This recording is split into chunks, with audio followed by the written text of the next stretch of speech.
그리고 4장 1절부터 6절까지 같이 말씀 보겠습니다. 제가 3장 1절 말씀을 읽고 32절부터 같이 읽겠습니다. 3장 1절이면 그때 대제사장 엘리야십이 그의 형제 제사장들과 함께 일어나 양문을 건축하여 성별하고 문짝을 달고 또 성벽을 건축하여 한메앗 망대에서부터 하나넬 망대까지 성별하였고 32절 같이 읽겠습니다. 성 목퉁이 성류에서 양문까지는 금장색과 상인들이 중수하였느니라. 산발렛이 우리가 성을 건축한다 함을 듣고 크게 분노하여 유다 사람들을 비웃으며 자기 형제들과 사마리아 군대 앞에서 일러 말하되 이 미약한 유다 사람들이 하는 일이 무엇인가? 스스로 경고하게 하려는가? 제사를 드리려는가? 하루의 일을 마치려는가?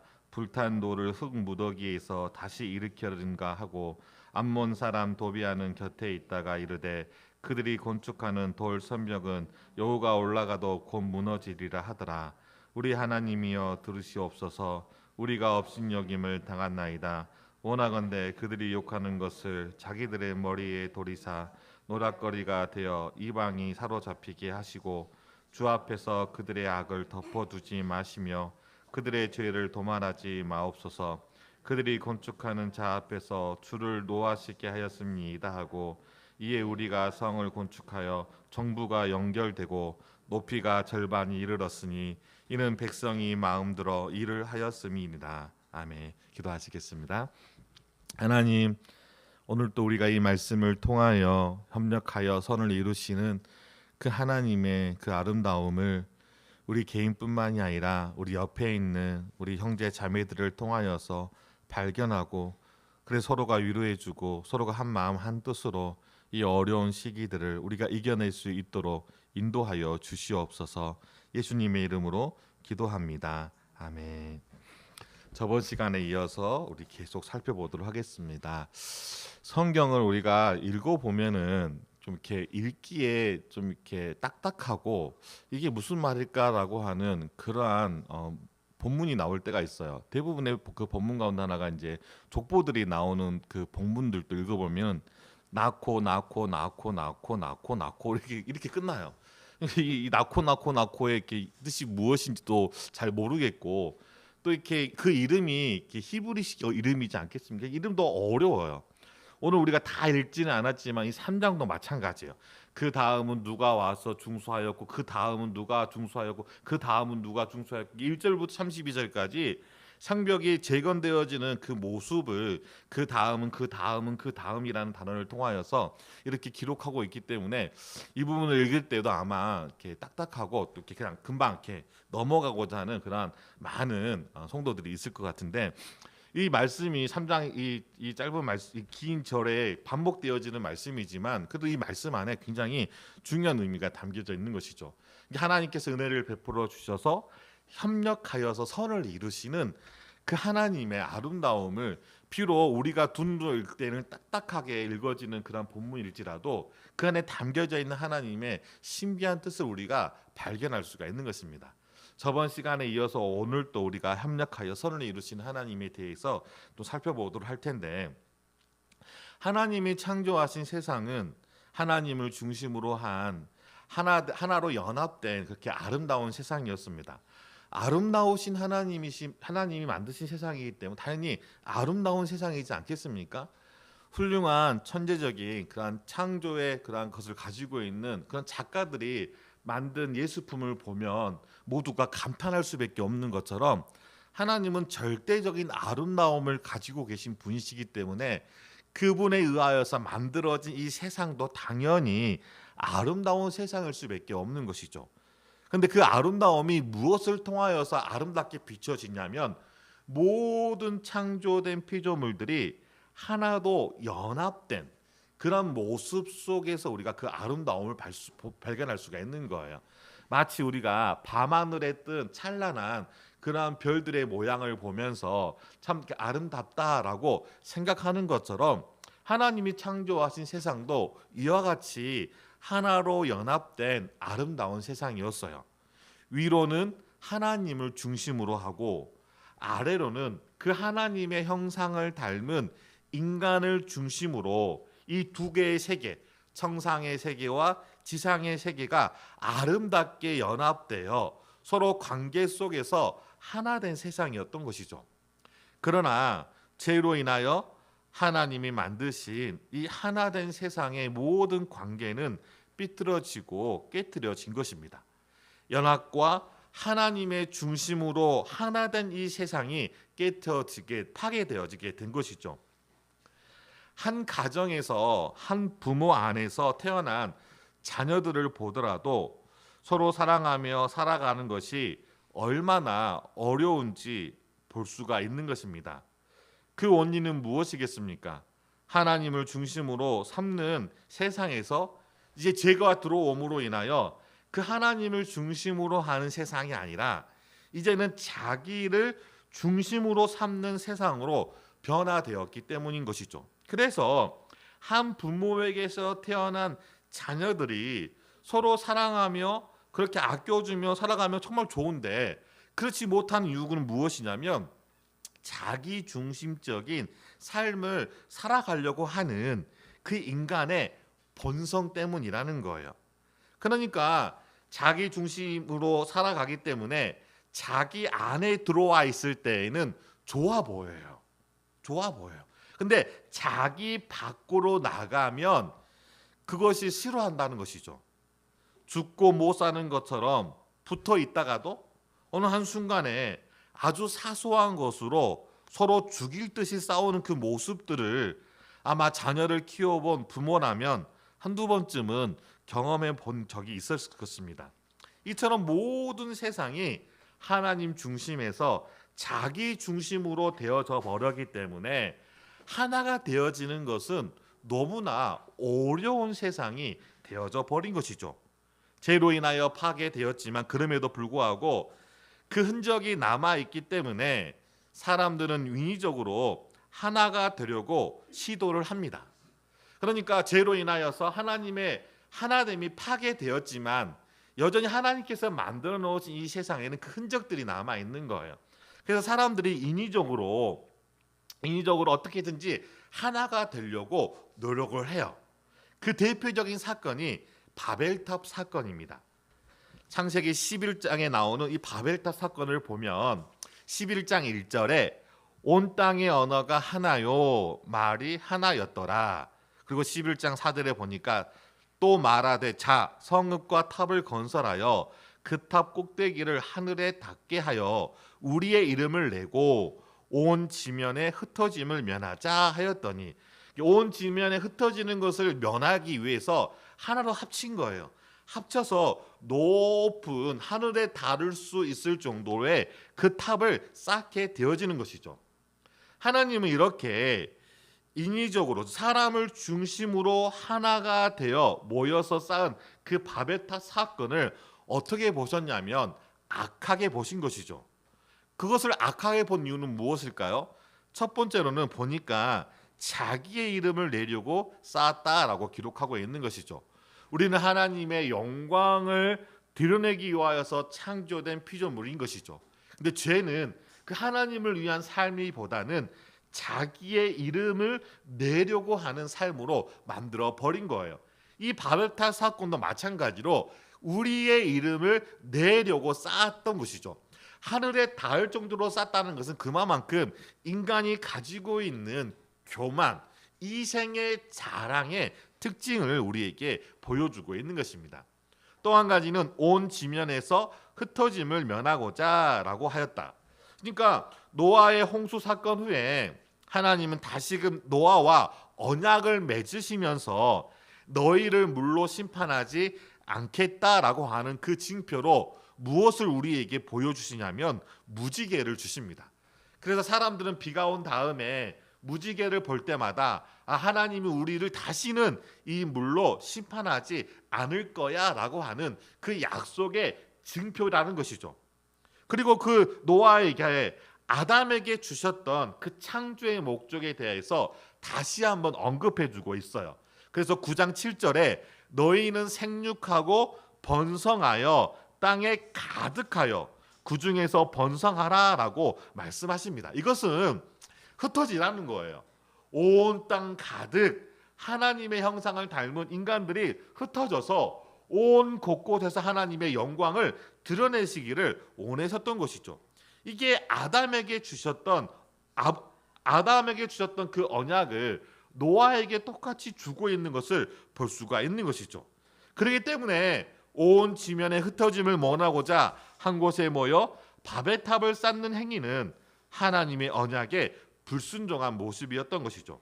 하나님의 목적하신 바 그 뜻이 이루어지는 것을 방해하는 행동이었기 때문에 그것을 악하게 보고 있다는 것입니다. 이처럼 사람들은 어려운 시기에 마음을 모아 하나 됨으로써 그 위기를 헤쳐나가는 모습들은 우리에게 감동을 가져다 주기도 합니다. 왜냐하면 한 마음 한 뜻이 되어지는 것은 하나님이 본래 선한 목적으로 우리에게 두신 거예요. 그러니까 마음을 합치는 것은 우리에게 감동을 주고 우리에게 아름다움을 주는 거예요. 나라의 위기가 처했을 때 십시일반 사람들이 마음을 모아 그 위기를 헤쳐나간다면 그 일에 참여하는 사람들뿐만이 아니라 그 모습을 바라볼 때 감동이 되지 않겠습니까? 이는 본래 우리 안에 하나님이 두신 그 아름다움의 그림자라고 할 수가 있는 거예요. 그러니까 죄가 사라지고 하나님의 은혜가 우리에게 주어진다면 우리에게 본래 주셨던 그런 아름다운 모습들이 우리의 삶 속에서 나타나게 될 것이고 우리가 그것을 바라보면서 감동과 그런 느낌을 받게 되어지는 것이죠. 그러나 우리가 기억해야 할 것은 이러한 감동을 준다고 해서 그러한 일이 하나님을 기쁘시게 하는 것이라고 우리가 말할 수가 없다는 거예요. 그것은 하나님이 일반적인 은총 가운데 이 세상이 멸망하지 않고 이렇게 사회가 유지되어지고 운영될 수 있도록 주시는 그런 보편적인 은혜라는 거예요. 그러니까 우리가 착각해서는 안 된다는 것이 무엇이냐면 하나님을 믿으면 잘 된다, 잘 산다 라고 사람들이 흔히 말하는데 이 말은 반틈은 맞고 반틈은 틀리다는 것이죠. 만약에 이 말이 전적으로 맞는다면 모든 하나님을 믿는 사람들이 잘 살아야 되지 않겠습니까? 그런데 우리가 신앙생활을 하다 보면은 예기치 못하는 좋지 않는 일을 경험할 때도 있어요. 사람들과 성도들과의 관계 속에서 속임을 당하여서 또한 그 성도들로 인하여 상처를 받을 때도 있고 또는 앞에 서 있는 그 목회자로 인하여서 상처를 받을 때도 있어요. 그리고 살아가는 우리의 삶을 볼 때라도 항상 풍성하지만은 않아요. 하나님을 잘 믿고 열심히 기도하고 예배 생활을 잘한다 하더라도 우리의 인생에는 항상 어려움이 있을 수가 있다는 거예요. 그러니까 하나님을 믿는다고 해서 우리의 삶이 형통하다라고 말할 수가 없는 이유는 성경에서 말하고 있는 형통함은 육체에 관련된 형통함이 아니기 때문이라는 것이죠. 그렇다고 해서 믿지 않는 사람들이 다 못 사느냐, 믿지 않는 사람들이 다 멸망하느냐라고도 말할 수가 없는 것이죠. 물론 우리가 보이지 않는 죽음 이후에는 다 멸망해서 둘째 사망, 지옥으로 가겠죠. 근데 우리는 그것을 지금 볼 수가 없어요. 우리가 볼 수 있는 것은 살아가는 이 과정만을 볼 수 있기 때문에 이 살아가는 이 과정을 보면 정말 하나님을 믿지 않는 사람들이 잘 사는 것을 우리가 볼 수가 있어요. 우리의 어떤 이성적인 관점에서 본다면. 그렇다고 본다면 모든 인간에게 햇빛이 똑같이 비춰주는 것처럼 하나님의 보편적인 은혜, 특별한 은혜 말고 보편적이고 일반적인 은혜는 이 땅에 살아가는 모든 사람의 삶을 하나님께서 지켜주시기 위하여서 주시는 것이라는 거예요. 그러니까 뭘 말하고자 한다면 우리나라도 IMF 때 어려움이 있지 않겠어요? 어려움이 있지 않았어요. 그때 모든 국민들이 마음을 모아서 이제 금모으기 운동을 해서 참 순둔한 마음을 주었는데, 물론 이제 그 뒤에 또 그러한 그 금모으기가 잘못된 어떤 좋지 않는 그러한 어떤 사건들도 일어나긴 했지만, 그렇게 마음을 훈훈하게 준다고, 감동을 준다고 해서 그 모든 일이 하나님이 기뻐하시는 일이 아니라는 거예요. 왜 그러냐면 그 안에는 하나님의 개입할 여지가 없기 때문인 것이죠. 이게 인간의 힘으로만 이루어진 것이기에 하나님의 그 어떠한 도움을 필요도 하지 않는 것이죠. 하나님의 주권을 인정하지도 않고 하나님의 섭리도 인정하지 않기 때문에 그 인간들이 이기적으로 만들어낸 그 모든 것들은 우리 인간편으로 볼 때 감동적이고 아름답게 보인다 할지라도 그것이 하나님을 기쁘시게 하는 것이다 라고 말할 수가 없는 것이죠. 성경에서 말하고자 하는 그 하나됨은 하나님을 중심으로 하는 그런 하나됨이고, 그럴 때 하나님이 그렇게 한 마음 한 뜻으로 모여서 그렇게 하나님의 영광을 위하여서 살아가는 그 공동체를 하나님이 기뻐하신다는 것을 우리는 잊어서는 안 된다는 것입니다. 이와 같이 제가 이 세상에 들어온 연합의 모습이 하나님이 원하시는 모습이 아니라는 것이죠. 바베탑 사건처럼 그 안에는 두 가지, 자신을 이름을 내려고 그리고 온 지면의 흩어짐을 면하고자 하는 그 목적만을 가지고 있기 때문인 것입니다. 하나님이 원하시는 하나됨의 연합은 그리스도를 중심으로 연합된 한 몸을 우리에게 말해주고 있는 것입니다. 그래서 성경은 두 하나됨에 대해서 우리에게 가르쳐주고 있는 것이죠. 하나는 인간을 중심으로 하는 하나됨을 말하고 있다면, 또 다른 하나됨은 그리스도를 중심으로 하는 한 몸된 공동체에 대하여서 우리에게 가르쳐주고 있는 것입니다. 어떻게 보면은 우리가 읽고 있는 이 느헤미야에서에 나오는 느헤미야나 성벽을 건축할 때 제일 먼저 자원하였던 대제사장 엘리야삽은 어떻게 보면 예수님을 보여주는 그림자라고도 말할 수가 있는 것입니다. 구약이 그리스도를 향하고 있다면 억지로 모든 것들을 그리스도께 맞추어 해석해서는 안 되겠지만, 어떠한 사건이나 하나님이 사용하시는 인물들은 어떻게 보면 그 모든 것들이 그리스도를 예표하는 그러한 성격을 가지고 있다라고 말할 수 있기 때문인 것이죠. 성경은 곳곳에서 우리가 그리스도를 통하여 하나가 되었음을 우리에게 증거하고 있습니다. 로마서 12장 4절에서 5절에 우리가 한 몸에 많은 지체를 가졌으나 모든 지체가 같은 기능을 가진 것이 아니니 이와 같이 우리 많은 사람이 그리스도 안에서 한 몸이 되어 서로 지체가 되었느니라. 그리스도 안에서 한 몸이 되었다라고 우리에게 가르쳐주고 있는 것이죠. 에베소서 4장 16절 말씀에서도 그에게서 온 몸이 각 마디를 통하여 도움을 받음으로 연결되고 결합되어 각 지체의 분량대로 역사하여 그 몸을 자라게 하며 사랑 안에서 스스로 세우느니라. 자, 예수 그리스도의 몸된 교회에 접붙여져서 그 예수 그리스도를 통하여 영양분을 공급받는다는 거예요. 은혜를 공급받아 도움을 받아서 서로 연결되어지고, 성별이 다르고 나이가 다르고 살아가는 삶의 모습이 다 달라요. 그러나 그리스도를 통하여서 이 서로 다른 부분들이 서로 연결되어지는 거예요. 그리고 각 지체의 분량대로 역사하여 그 몸된 교회를 자라가게 하는 것이죠. 그래서 부흥은 항상 영적인 부흥뿐만이 아니라 눈에 보이는 가시적인 부흥도 함께 오는 이유가 바로 여기에 있는 거예요. 왜? 그 몸을 자라가게 하시는 하나님의 은혜가 있기 때문이라는 것이죠. 빌립보서 2장 2절에서 4절 말씀에서도 마음을 같이하여 같은 사랑을 가지고 뜻을 합하여 한 마음을 품어 아무 일이든지 다툼이나 허용으로 하지 말고 오직 겸손한 마음으로 각 사람보다 남을 낮게 여기고 각각 자기 일을 돌볼 뿐더러 또한 각각 다른 사람의 일을 돌보아 나의 기쁨을 충만하게 하라. 한 몸 된 그리스도, 우리의 머리 되신 그 그리스도의 기쁨을 위하여 우리가 같은 마음과 같은 사랑과 같은 뜻을 가지고 살아가야 한다라고 우리에게 교훈하고 있는 것이죠. 자, 보십시오. 이 3장에서도 그 시작과 그 끝이 양문으로 시작해서 양문으로 마무리되어지고 있는 것을 볼 수가 있습니다.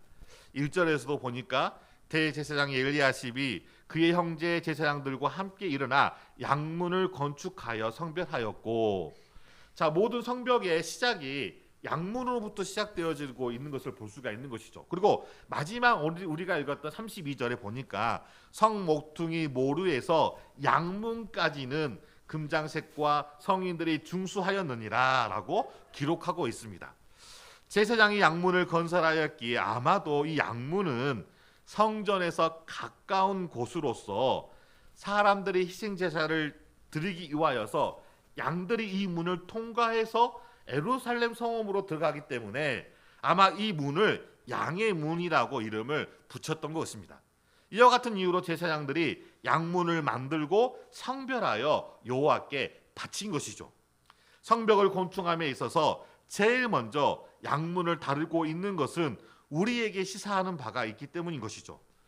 먼저 양문을 통해 제사에 쓸 양이 들어오는 것으로서 이 양은 대제사장 및 제사장이 그 제사를 드릴 때 사용하여서 하나님 앞에 드렸던 제물인 것입니다. 이 모든 것이 주목하고 있는 바가 바로 양이 되시는 예수님, 우리의 죄를 위하여서 직접 어린 양이 되셔서 십자가의 화목 제물로 희생당하신 그 예수님을 예표하고 있는 것을 볼 수가 있는 것이죠.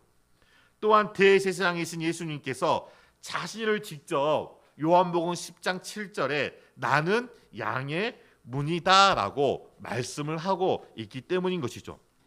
하나님께서 한 사람 느헤미야 또는 제사장을 택하여 이스라엘을 한 공동체가 되어 성벽을 재건할 수 있도록 인도하신 것처럼 예수님을 이 땅에 보내셔서 목자 없이 유리하고 방하고 있는 그 영혼들을 구원하여 한 몸이 되어 하나님 앞에 나아올 수 있도록 인도하신 것이죠. 그러니까 우리가 이 양의 문을 통과하지 않고서 안으로 들어갈 수 없는 것처럼 그리스도를 통과하지 않고서는 한 몸이 될 수 없다는 사실에 대하여 우리에게 가르쳐주고 있는 것입니다. 목사를 중심으로 하나의 공동체가 되어지는 것이 아니에요. 어떤 교회에 능력 있는 그 사람을 통하여서 한 공동체가 되어지는 것 또한 아니에요. 교회는 무엇을 중심으로 하나가 되어졌을 때 아름답고 건강하게 세워질까요? 당연히 교회의 머리이신 예수님을 중심으로 한 공동체가 되어져야 한다는 것이에요. 그래서 목회자는 항상 누구를 바라봐야 할까요? 자신을 도와줄 수 있는 그런 성도들을 바라보는 것이 아니라 양의 문이 대신 예수 그리스도를 바라봐야 한다는 거예요.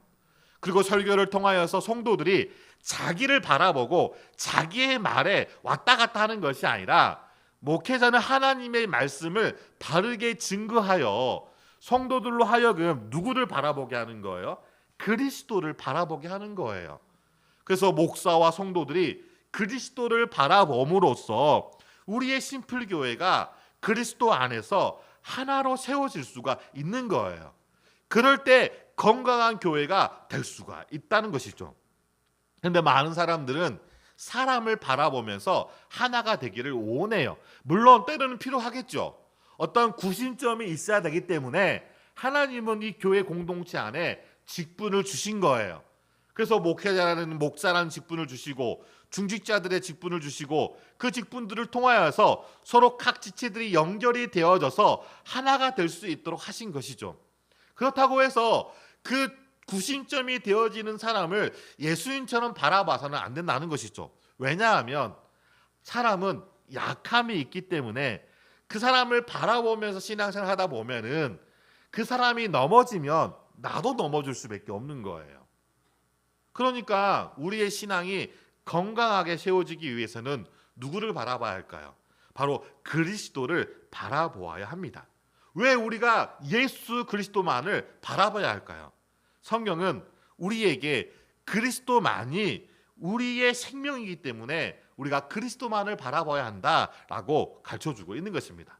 로마서 5장 12절 말씀을 같이 한번 읽어보도록 하겠습니다. 로마서 5장 12절 말씀입니다. 시작.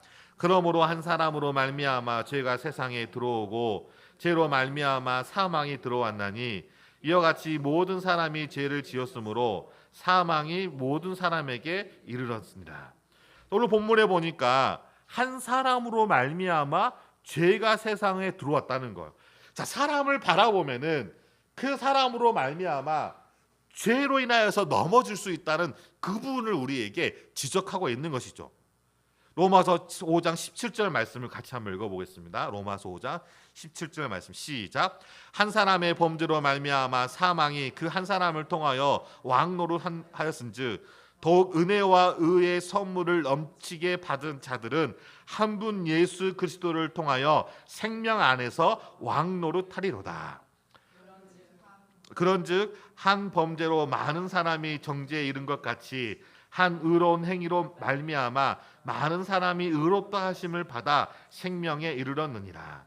자, 여기서 말하고 있는 한 사람은 누구입니까? 죄가 들어오게 한 사람은 인류의 조상인 아담을 말하는 것이고, 또 한 사람은 구원을 통해 생명을 주신 한 사람 예수 그리스도를 우리에게 가르쳐주고 있는 것이죠.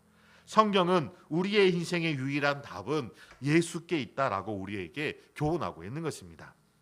하나님이 이처럼 그리스도를 통해 한 몸을 이룬 것은 온 세상이 하나님 안에서 다시 하나가 되어 하나님의 선을 이루기 위함인 것이죠. 그 하나가 되게 함에 그것이 목적이라는 것입니다. 하나님이 하나의 공동체가 되게 한 그 목적이 무엇입니까? 제멋대로 살아가도록 한 것이 아니라 그 하나된 공동체를 통하여 온 땅에 하나님의 선이 이루어지기를 원하는 거예요. 그래서 바울이 로마서 8장 28절에 다음과 같이 말씀합니다. 우리가 알거니와 하나님을 사랑하는 자 곧 그의 뜻대로 부르심을 입은 자들에게는 모든 것이 합력하여 선을 이루느니라. 하나님의 사랑하는 자 예수 그리스도를 통하여 하나된 모든 공동체들이 합력하여서 무엇을 이루는 거예요? 선을 이루어 가는 것이죠. 여기서 말하는 이 선이라는 것은 아가도스라고 하는 히브리어 헬라어 단어예요. 이 아가도스는 선하다, 좋다, 유익하다, 옳다 등등의 다양한 용례들로 사용하고 있어요. 이 선이 최종적으로 지향하고 있는 것은 무엇이냐면 궁극적인 구원, 다가올 영광인 구원의 완성에 대하여서 말하고 있는 것이죠. 그러니까 선이 이루어져 감으로 우리의 구원이 완성되어지는 것을 보여주고 있는 것입니다. 서로 다른 40여 개의 장소에서 다양한 사람들이 참여하여 성벽을 재건하고, 또한 그런 재건되어지는 성벽이 영문으로부터 시작하여 뼈 한 바퀴 돌아서 다시금 그 영문으로 이어져 하나님의 은혜 가운데 하나로 완성되어지는 것처럼 그리스도 안에서 모든 몸이 연결되고 결합되어 각 지체의 분량대로 역사하여 그 몸을 자라게 하며 사랑 안에 서로 협력하여 선을 이루어 가는 것을 하나님이 가장 기뻐하시고, 오늘 또 이 일을 위하여서 성령 하나님께서 마치 창조시 지면을 운행하는 것처럼 우리의 삶 가운데 역사하고 계심을 잊지 마시기 바랍니다. 그리고 예수님을 통해 이와 같이 한 몸 된 공동체가 연합으로 나아갈 수 있도록 저와 여러분들을 사용하고 계시다는 것이죠. 따라서 우리는 그리스도 안에서 한 몸이 되었기 때문에 하나 되게 하신 것을 더욱 힘써 지켜야 한다는 것입니다. 그래서 바울은 예배소서 4장 3절에 평안에 매는 줄로 성령이 하나 되게 하신 것을 힘써 지키라라고 우리에게 권면하고 있는 것이죠. 교회의 하나됨을 파괴하는 것은 하나님이 기뻐하지 않는 거예요. 하나님이 가장 기뻐하시는 것은 연약한 지체를 서로 독려해서 기도해주고 다시 일어설 수 있도록 도와주는 거예요. 그 일을 교회가 감당하는 것이 하나님이 가장 큰 기쁨이라는 것을 잊지 마시기 바랍니다. 두 번째로는 하나님은 차별 없이 모든 사람들이 참여하여 연합할 때 하나가 되게 하십니다. 한 사람 특별한 사람을 통하여 하나가 되게 하신 것이 아니라 모든 사람들이 참여하여 연합하여 하나가 될 때 하나님은 하나가 되게 하신다는 것이죠. 성벽 재건에 동참하는 사람들을 보면 어느 한 특정 집단에서 나와 그 일을 한 것이 아닙니다. 성벽을 잘 쌓고 어떤 특별한 기술을 가지고 있는 사람만이 나와서 그 성벽을 지은 것이 아니었던 것이죠. 성벽을 재건하는 과정에는 모든 신분을 초월하여 하나로 연합되어서 이루어진 이름을 우리는 이 3장을 통하여서 볼 수가 있는 것입니다. 제일 먼저 종교의 최고 지도자인 대제사장들과 하나님의 일을 섬기며 율법을 가르치는 제사장들이 설선수범하여 나왔고, 그 다음에는 여리고 사람들과 7절에 보니까 기브온 사람 물다라와 메로노 사람 야돈이 간 속족 총독의 관할에 속한 기브온 사람들과 및 미스바 사람들과 더불어 중수하였다라고 기록하고 있는데, 이들의 신분은 이방인이었던 거예요. 그러니까 예루살렘 공동체가 하나가 예루살렘 성민들뿐만이 아니라 이방인들도 그들의 무리에 포함되어서 이 성벽을 짓는 일에 참여하고 있는 것을 우리는 볼 수가 있는 것입니다. 8절에는 그 다음에 금장색 할례와 아들 우시엘이 등이 중수하였고, 그 다음은 향품 장사 하나냐 등이 중수하되 그들이 예루살렘 넓은 성벽까지 하였다라고 기록하고 있습니다. 이들은 장사하는 사람이었습니다. 상업을 통하여서 부를 누리는 그런 부유한 사람들과 상업에 종사하는 사람들이었던 것이죠. 12절에는 그 다음은 예루살렘 지방 절반을 다스리는 할로에스의 아들 살룸과 그의 딸들이 중수하였다라고 기록하고 있습니다. 그러니까 남자뿐만이 아니라 여성들도 그 성벽에 짓는 데 참여하고 있는 것을 볼 수가 있는 것이죠. 이처럼 성벽이 지어지는 과정에 있어서 대제사장뿐만이 아니라 제사장, 부유한 자나 가난한 사람, 이방인들과 여자까지 가리지 않고 다양한 사람들이 참여한 것을 우리는 볼 수가 있는 것이죠. 사회의 신분이 무엇이든지, 사회의 직업이 무엇이든지 그건 성벽 재건에 있어서 중요한 것이 아니었습니다. 교회라는 공동체도 마찬가지예요. 하나님의 나라의 완성을 위하여서 그 사람이 무엇을 하고 어떤 사람인지 그게 중요한 것이 아니에요. 그 사람 안에 예수 그리스도에 대한 그런 신앙의 고백이 있는지가 중요한 것이지, 그 사람의 외모, 그 사람의 성격, 그 사람의 그런 신분들이 중요한 것이 아니에요. 하나님이 이렇게 다양한 사람들을 한 공동체 안에 두셨습니다. 우리 교회만 보더라도 한 20명 정도가 예배를 드리고 있거든요. 다양하다는 것은 그만큼 하나님께서 다양한 목을 주셔서 우리에게 이 한 몸을 이루게 하셨다는 것을 의미하고 있는 것이죠. 여러 가지 은사를 주신 목적이 바로 그 몸을 세우기 위함인 것입니다. 혹은 사도로, 혹은 선지자로, 혹은 복음을 전하는 자로, 혹은 목사와 교사로 주신 것은 이를 통해 성도를 온전케 하며 봉사의 일을 하게 하며 그리스도를 세우기 위함이다라고 바울은 우리에게 말해주고 있는 것이죠. 또한 베드로전서 4장 10절의 말씀과 같이 각각 은사를 받은 대로 하나님의 여러 가지 은혜를 맡은 선한 청지기 같이 서로 봉사하라라고 우리에게 권면해주고 있는 것입니다. 그렇기 때문에 우리는 차별해서는 안 된다는 것입니다. 믿음이 작다고 해서, 신앙이 연약하다고 해서 차별해서는 안 돼요. 갈라디아서 3장 28절에 너희는 유대인이나 헬라인이나 종이나 자유인이나 남자나 여자나 다 그리스도 예수 안에서 하나이니라. 하나이기 때문에 뭐 해서는 안 되죠? 차별해서는 안 된다는 것입니다. 야고보서 2장 1절에서도 내 형제들아 영광의 주 곧 우리 주 예수 그리스도에 대한 믿음을 너희가 가졌으니 사람을 뭐하지 말라? 차별하지 말라. 너희끼리 서로 차별하며 악한 생각으로 판단하는 자가 되지 말라라고 우리에게 경고하고 있는 것이죠. 차별하여 대하며 죄를 짓는 것이니 율법의 범법자로 정죄한다고 야고보서 3장 9절에 우리에게 권면하고 있습니다. 이처럼 하나님은 우리와 같은 작은 한 사람 한 사람을 사용하셔서 당신의 나라를 이루어 가십니다. 한 사람이 움직이기 위하여서는 각 지체들이 자신이 맡은 역할을 다 해야지만이 그 몸을 움직일 수가 있어요. 제가 살아오면서 큰 수술은 딱 한 번 해봤어요.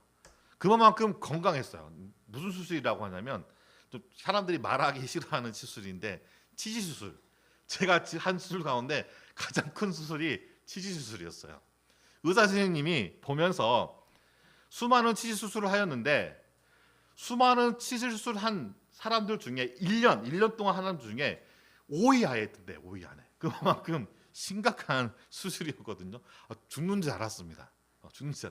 근데 그만큼 몸이 건강했는데 이제 나이가 우리 어르신도 이렇게 있어서 나이 이야기하면 참 죄송한데 젊잖아요. 근데 이제 최근 들어서 몸이 안 좋은 거예요. 몸이 많이 게 이빨도 이쪽이 세기가 다 빠졌잖아요. 이제 이렇게 임플란트 하려면은 시간이 걸리니까 세기가 빠지니까 이쪽으로만 씹어야 돼요. 그러니까 음식을 먹는 속도도 절반으로 줄어들었어요. 그리고 최근에 이제 운동을 하면서 여기 이제 갈비뼈가 좀 다쳤는데 갈비뼈가 다쳐 좀 나은 것 같았는데 또 어제 막 굽이면 청소하니까 또 이게 또 아프더라고요. 그 다리 그 무릎 종강이는 한 달 정도 이렇게 서 있는 것도 지금 아프거든요. 서 있지 말고 걷지 말라 하는데 서 있지 말고 안 걸을 수가 없잖아요. 그러니까 일주일 동안 더 치료해 보고 또 통증이 안 가지면 그때 주사를 맞자라고 하는데 이게 몸이 이렇게 아픈 거예요.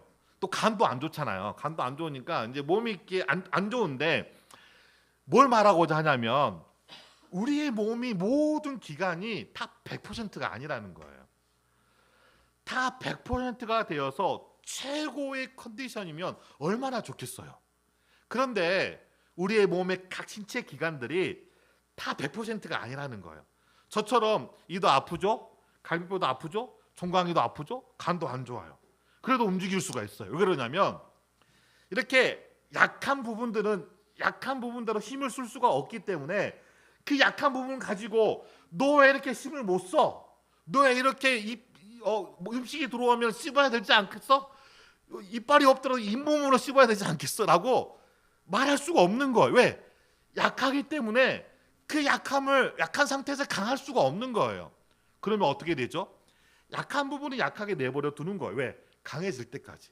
언제 될 때까지 약한 부분은 그 약한 상태로 우리가 보호를 해야 돼요.